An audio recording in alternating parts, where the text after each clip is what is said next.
One of the things that interests us a lot at Dilettante is collaboration. How and why do musicians and composers collaborate? How do they find each other? What does that relationship look like?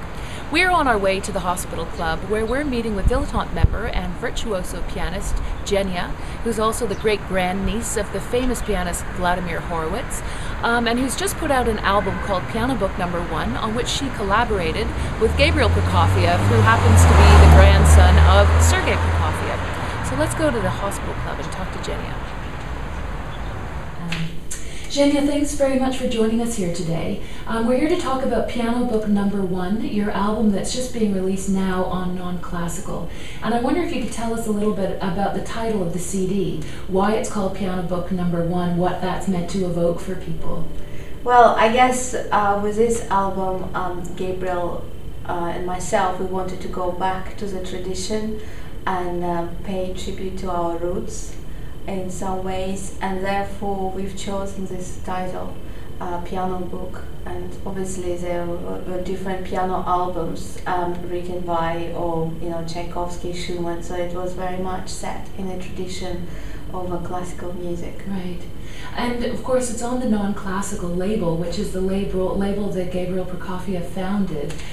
Do you consider this non-classical music, or how do you think this fits into the genre of classical music? Well, I think it's, non-classical label has a duality. That's the whole kind of image of the label.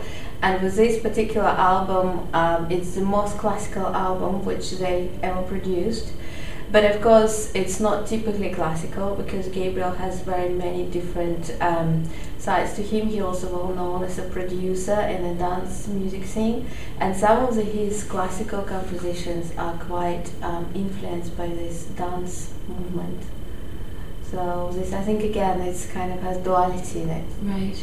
Tell us about the collaborative process with Gabriel. How did this album come into being? Well, many years ago, 5 to be exact, I was waiting for someone in the lobby at Trinity College of Music, and I suddenly saw the article in Guardian newspaper with a picture of Gabriel, and it was about his work with Elysian Quartet.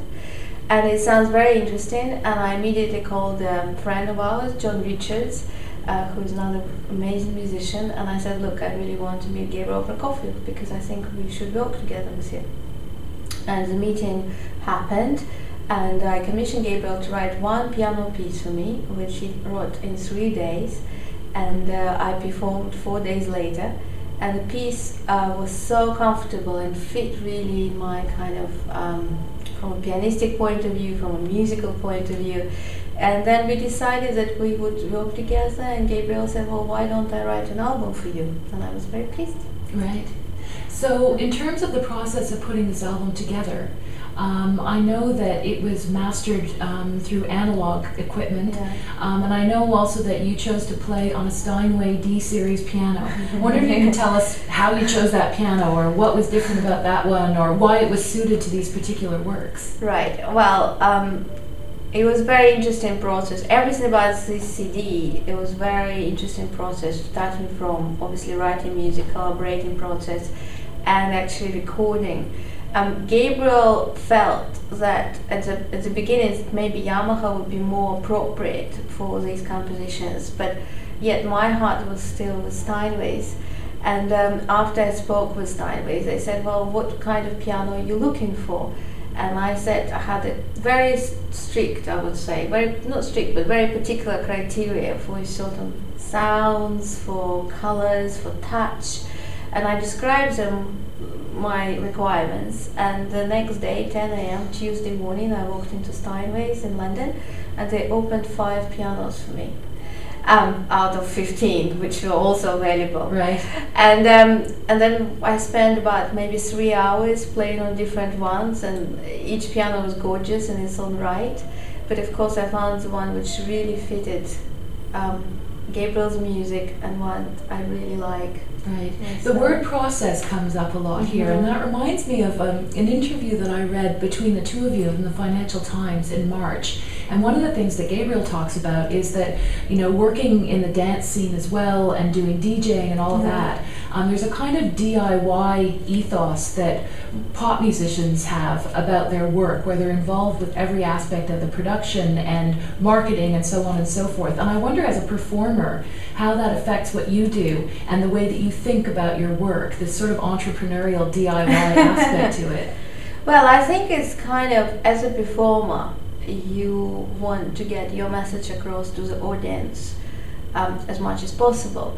What usually happens in a kind of traditional environment, you prepare a piece of music, then you go to a recording studio, but then it's in the hands of a producer, and you actually don't have control. Well, you have some kind of control, but you really don't, and you don't know what will come out. Whether if, like on this recording, I was co-producing our album with Gabriel, so we worked very closely. We've chosen the piano, we worked on with particular microphones, we spent a lot of time choosing different selection of mics. Then yes, we wanted to put everything through analog to make the sound a little bit more authentic. And therefore we kind of created the outcome which we were looking for. And I think as a performer it's very important, and I would encourage lots of people to work in that way. Right. I remember reading as well that your first sort of baptism by fire into the contemporary classical repertoire was when you auditioned for the Park Lane Group Young Artist Series, and you were successful in that audition and therefore had to perform contemporary works. Tell us about that experience of discovering contemporary classical music.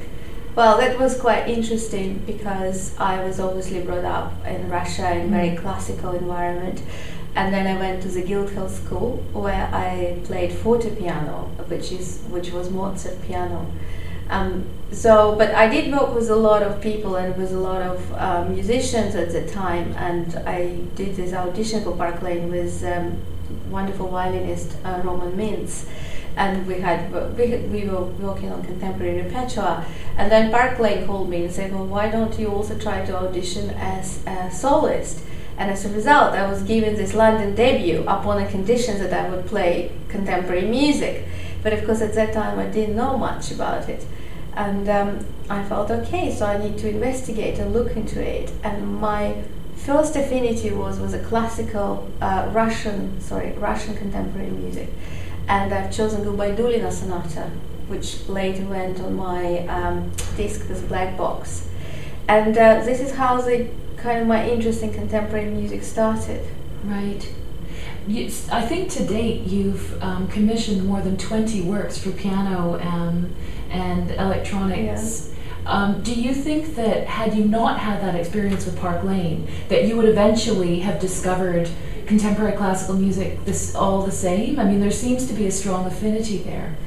Yes, obviously Park Lane helped, and it was a very big influence. But also in London the music scene is so big, so you end up meeting and becoming friends with really wonderful musicians and composers. So I think eventually I would have ended up there. Maybe it would have taken a little bit longer. Right, but right. Yes.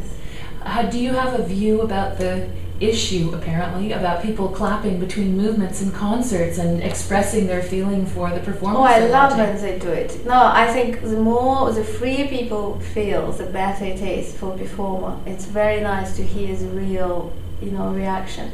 And even if people want to clap while someone is playing, if they like a particular place, I think this is even better. Right, radical. Well, thanks very much for joining us here today. Best of luck with the album. I've listened to it a few times and I would highly recommend it to anyone, so it's fascinating listening. Thank you. Thanks, take care. Thank you.